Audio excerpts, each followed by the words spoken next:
नरेश यादव बहुत लंबे चौड़े राजनीति में सक्रिय पहले कभी नहीं रहे। पिछले कुछ एक समय से वो हास्य की राजनीति में सक्रिय रहे और पहले बिना किसी पार्टी के उन्होंने हास्य में अपना माहौल बनाना शुरू किया। जब लगा कि बिना पार्टी बात नहीं बढ़ पाएगी तो कांग्रेस पार्टी में शामिल हुए। कांग्रेस के नेताओं विशेषकर हुड्डा परिवार के साथ लगातार जुड़े रहे।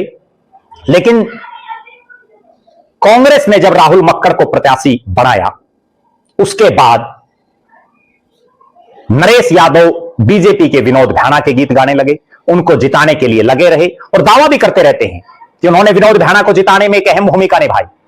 लेकिन जिस विनोद भ्याणा को पहले जिताया, आज एक ऐसे धरने पर नरेश यादव जा रहे हैं जहां विनोद भ्याणा के खिलाफ लोग बोल रहे हैं, जहां बीजेपी की सरकार के खिलाफ लोग बोल रहे हैं, जहां नायब सिंह सैनी को सीधा चैलेंज लोग कर रहे हैं, विनोद भ्याणा को सीधा चैलेंज कर रहे हैं।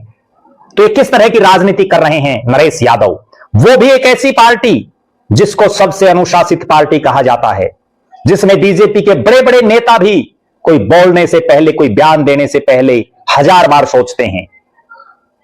निश्चित तौर पर नरेश यादव ने जिस तरह से दोनों हाथों में लड्डू रख करके और कहीं ना कहीं विधायक बनने की अपनी अति महत्वाकांक्षा के चलते कभी वो सरकार के गीत गा रहे हैं तो कभी सरकार से मांगों को लेकर के धरना दे रहे चान्यत गांव वासियों के साथ खड़े दिख रहे हैं।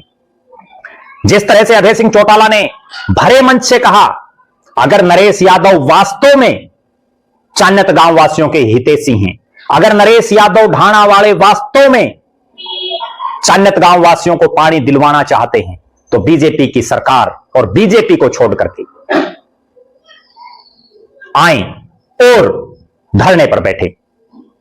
निश्चित तौर पर दोनों हाथों में लड्डू रखना नरेश यादव को भारी पड़ा और अभय सिंह चौटाला ने जिस तरह से बोला, लोग टकटकी लगा करके उनकी बात सुन रहे थे। और उसके बाद हांसी विधानसभा क्षेत्र में यह चर्चा जोरों पर चल पड़ी कि अब नरेश यादव क्या करेंगे, नरेश यादव क्या बीजेपी के साथ रहेंगे या नरेश यादव बीजेपी को छोड़ करके चान्यत गांव वासियों के साथ खड़े होंगे इस हक की लड़ाई में। या इतना सब कुछ होने के बावजूद अब भी दोनों हाथों में लड्डू रखेंगे नरेश यादव। हमारी निगाहें इस पूरे आंदोलन पर हैं, इस पूरे धरने पर हैं। आप दर्शक भी अपनी बेबाक राय जरूर रखें कि क्या बीजेपी नेता नरेश यादव हांसी अपने दोनों हाथों में लड्डू लिए हुए हैं, अति महत्वाकांक्षा के चलते कहीं उनके राजनीतिक भविष्य को आप किस नजरिए से देखते हैं? अपनी बेबाक राय जरूर रखें। और हांसी विधानसभा क्षेत्र में आज के दौर में कौन वो चेहरा हो सकता है जो आने वाले समय में